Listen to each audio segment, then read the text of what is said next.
ഇനി ഒരു ഹജ്ജ് വരെ ഞാൻ ജീവിച്ചിരിക്കില്ല. അതുകൊണ്ട് ഹുദൂ മിന്നി വനാസിക്കും, എൻ്റെ ഹജ്ജിൻ്റെ അമലുകൾ ഞാൻ ചെയ്യുന്നത് നിങ്ങൾ ശരിക്കും മനസ്സിലാക്കുക. വൽ യുബല്ലിഗു ഷാഹിദുൽ ഗായിബ്, ഇവിടെ പങ്കെടുത്തവർ പങ്കെടുക്കാത്തവർക്ക് ഇതിൻ്റെ സന്ദേശം എത്തിച്ചു കൊടുക്കട്ടെ എന്ന് പറഞ്ഞിട്ട് റസൂലുള്ളാഹി ഓരോ അമൽ ചെയ്യുമ്പോഴും പറഞ്ഞു നിങ്ങൾ പ്രത്യേകം മനസ്സിലാക്കണം. കാരണം ഇനിയൊരു ഹജ്ജ് റസൂലുള്ളാഹിന്റെ കൂടെ ചെയ്യാൻ ആർക്കും സാധിക്കില്ല. ആ ഹജ്ജ് കൊണ്ട് തന്നെ ഹജ്ജ് എന്താണെന്ന് മനസ്സിലാക്കണം. അപ്പോൾ അതുകൊണ്ട് റസൂലുള്ളാഹി എപ്പോഴും ഓരോ അമൽ ചെയ്യുമ്പോഴും അത് പറഞ്ഞുകൊണ്ടിരുന്നു എന്നാണ്. അങ്ങനെയാണ് ആ ആയത്തോടെ ഇറങ്ങി ഇസ്ലാം സമ്പൂർണ്ണമായി. കാരണം ഹജ്ജോട് കൂടിയ ഇസ്ലാം സമ്പൂർണ്ണമായത്. കാരണം റസൂലുള്ളാഹി ഒരുപാട് കാര്യങ്ങൾ ഇവിടെ പറഞ്ഞു. റസൂലുള്ളാഹി ചോദിച്ചു, ഇതൊക്കെ ദിവസം വരാൻ നിങ്ങൾക്ക് അറിയില്ലേ? സഹാബത്ത് പറഞ്ഞു അല്ലാഹു റസൂലുഹു അലം. സഹാബത്തിന് അറിയാൻ പാടില്ല എന്നല്ലേ അറഫാ ദിവസമാണെന്ന്. പക്ഷേ സഹാബത്ത് വിചാരിച്ചു റസൂലുള്ളാഹി ഈ ദിവസത്തിന്റെ പേര് മാറ്റാൻ ഉദ്ദേശിക്കുന്നുണ്ടെങ്കിലോ.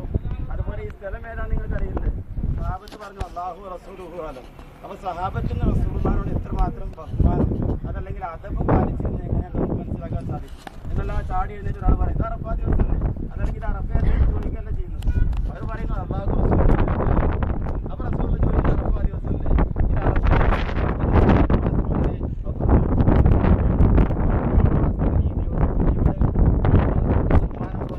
അള്ളാഹു നിങ്ങളുടെ പരസ്പരം നിങ്ങളുടെ മാനവും നിങ്ങളുടെ മുതലും സംരക്ഷിക്കാൻ അള്ളാഹു കടപ്പെട്ടിരിക്കുന്നു.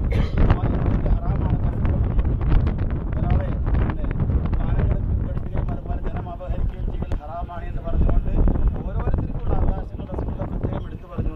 പാവപ്പെട്ട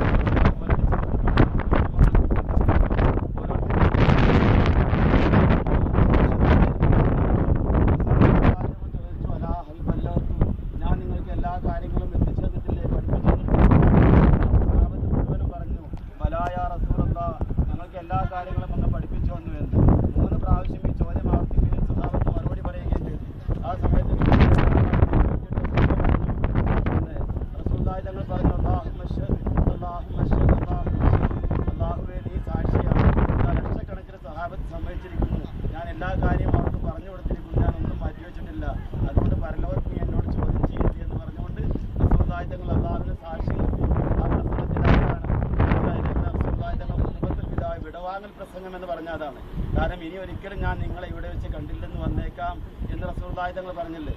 അപ്പോൾ അതുകൊണ്ട് മാത്രമാണ് ആ ഖുതുബത്തിൽ തന്നെ വിടവാങ്ങൽ പ്രസംഗം, ആ ഹജ്ജിന് വിടവാങ്ങൽ ഹജ്ജ് എന്ന് പേര് വരാൻ കാരണം ഈ ഇസ്ലാം സമ്പൂർണ്ണമാക്കി നടത്തുന്ന ഭയങ്കര സന്തോഷമായിരുന്നു.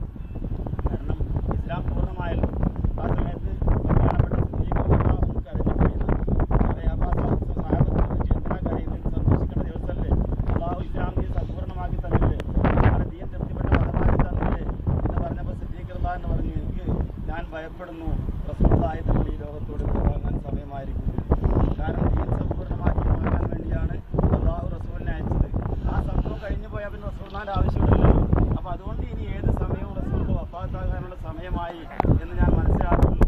റസൂലിനെ വേർപ്പെടുന്ന കാര്യം എനിക്ക് ആലോചിക്കാൻ പറ്റുന്നില്ല. അതുകൊണ്ടാണ് ഞാൻ കരയുന്നത് എന്ന് പറഞ്ഞ് അങ്ങനെ ആ ദുൽഹജ്ജ് മാസം കഴിഞ്ഞു. പിന്നെ ദുൽഹജ്ജ് കഴിഞ്ഞു, മുഹറം കഴിഞ്ഞു.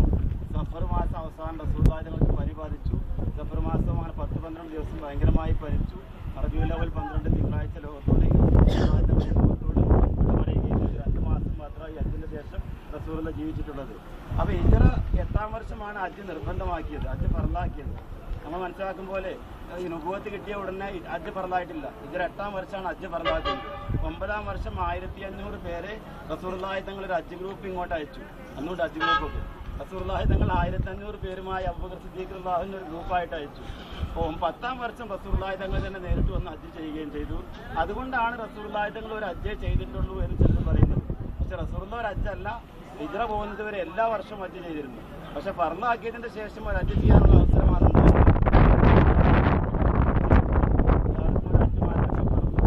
പക്ഷെ 5 വർഷം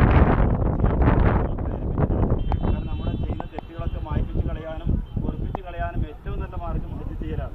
അപ്പോൾ അല്ലാഹു നമ്മൾക്ക് ഇവിടെ ഇപ്പോൾ വരാൻ സാധിച്ച പോലെ ഇൻഷാ അല്ലാഹ് ഹജ്ജുമായി ബന്ധപ്പെട്ടുകൊണ്ട് അറഫാ ദിവസം ഇവിടെ എത്താൻ അല്ലാഹു നമുക്ക് തൗഫീഖ് നൽകുമാറാകട്ടെ. ഫാത്തിഹ ദുആ ചെയ്തു.